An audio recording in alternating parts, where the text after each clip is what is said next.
Hello, plebs. Welcome to Dead by Discussion, where we discuss all things Dead by Daylight. And I wanted to give a brief little commentary on something I'm sure everyone's expecting me to comment on, which is the Mettle of Man changes that have been announced by our lovely developers. And can I just give a nice round of applause for listening to the people, for listening to people, to the people, the killers, and that know what they're talking about with perks like this. Getting rid of the garbage stipulations that made the stupid perk go off. Because, like it or not, apparently everyone's really mixed on the changes. Of course they are. Killer mains are applauding it, and survivor mains are bitching. You know, same shit we had since the game came out, really. But again, this is another situation. Again, I think killers are right. I think killers. Again, as a killer main myself, but like I try to play both and try to be as unbiased as possible. I genuinely think the killers are more often right than not, because I think they have a bigger load to carry when they play the match. I think that's why they're more often right about it. But what are the changes to Mettle of Man? It has to be protection hits now instead of just regular general ass basic attacks. That is so much better. It's so much better. It's so much healthier. Now, in order for this perk to go off, they have to throw themselves in harm's way in situations where they wouldn't have to otherwise. I think that's so much better for the fucking game.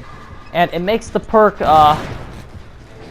offers the perk a little protection to the rescuer over who's doing a save, which I think it's better to have that than basic attacks, because, yeah, it always did that, because if someone hits you with a basic attack, to make that a more general thing, to make that what the perk does, give it a more specific function than a general function. That's a big improvement. It makes the perk not a crutch anymore. It's something you have to set up, it's something you have to do. And honestly, this activation condition is so much more strict than the previous one. You can remove its aura seeing drawback now, which was honestly, that aura seeing drawback never saw any play anyway. You never saw that. I mean, honestly, because Ashes I played would never heal up. I think I played against one Ash who healed up after that.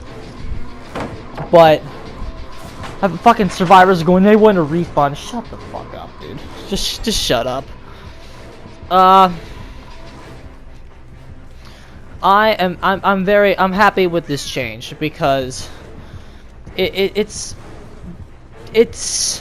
not finalized yet, which I guess kind of worries me, but I think this is very healthy, and I applaud them for fixing this issue right away. Because the fact is, as I pointed out, and many other people have pointed out, there were killers that just legit had no counterplay to this. That was my problem with it. The fact that it was gonna make the fucking meta, it didn't break the game, it just made the meta even more, polarizing. The top tiers got better and the low tiers got worse. It shifted that pole, which was the problem with this. In a game where people leave because Nerfs and Billy dominate the top level, as I've said already, this was a perk that was going to add to that situation and make the game worse. That's what this perk was going to do had it stayed in the long run. And thank God the devs addressed it, and thank God the devs are getting rid of it. Well, it's not that they're getting rid of it. Again, they're making this perk have a more specific function. It has a purpose that you're supposed to do other than being a crutch. And again, now the killers have counterplay to it. Here's the thing. Noed is often a target of people saying that's a killer's crutch perk. The thing about Noed is that, yeah, it's a crutch perk. Not gonna deny that. There's crutch Noed plays. There is. But the thing about it is, hex totems around the map, you can get rid of Noed before it even happens. So you can do it, and then you can also you can just get rid of Noed when the totem spawns. It's not even like if you don't get rid of the hex totems, Noed's permanent. You can still counterplay it even at the end game. Mettle of Man on some killers, it's Clown, Hag, Wraith, Freddy, just a lot of killers, they just, lol, fuck that. There was legit nothing you could do about it.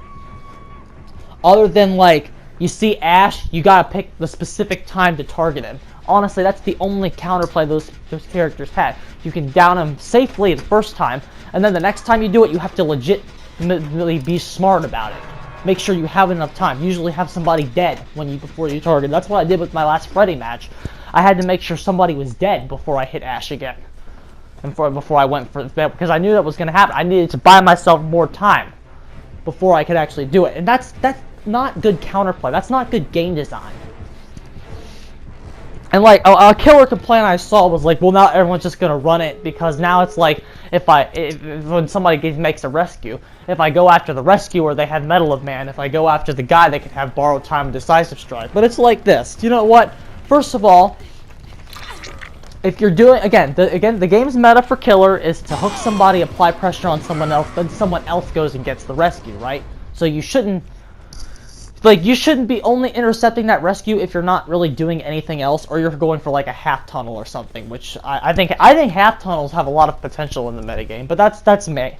But early game you're gonna want to be doing that stuff. So like applying pressure to as many survivors as possible. So like these Mettle of Man charges are gonna be much harder to stack now, especially if the killer's playing the fucking game right.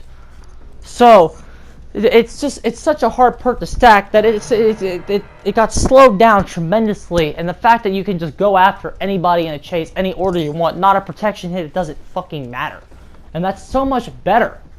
Because now, again, if the killer's playing the game right, it's not like intercepting that rescue, which again, I'm not against intercepting the rescue. It's something you can do still. Like there's still counterplay to that department in and of itself, because you can just go, okay, you can still it has to build 3 charges still. So it's not even gonna be that good anymore. And that's good. That's a good thing, because honestly, as I said in the last video, you shouldn't be making perks that are low. Like, I didn't say this exact phrase. This is something I got from the forum. You shouldn't be making low risk, high reward perks like that. Those types of things just shouldn't exist. They shouldn't exist. They're like the types of perks, apart from anti-tunneling perks and stuff, there should never be a perk that interferes with the process of the downing and hooking of a survivor apart from anti-tunneling. If somebody gets out-fucking-played and a perk just goes, lol, no, you didn't get outplayed because you got this. It's fine. That's why I have no issue with Dead Hard. Some people have a problem with Dead Hard. What's wrong with Dead Hard? All you gotta do is wait for him to use it and then hit him. Especially if they're playing David. You know they're running Dead Hard. Just wait for it to come out and then hit him. It's not hard to deal with. So, yeah, I think this change very good. It offers counterplay for the killers that didn't have it before, slows the perk down tremendously, and there's no need for any other drawback. They made the activation condition much stricter, much healthier, much better for the game. I think it's a fantastic change, and that's what they should fucking implement. It's a great idea. It's a great fucking idea. GG, devs. Keep it up. You did exactly what you should have done. Don't let any crybaby survivors tell you otherwise.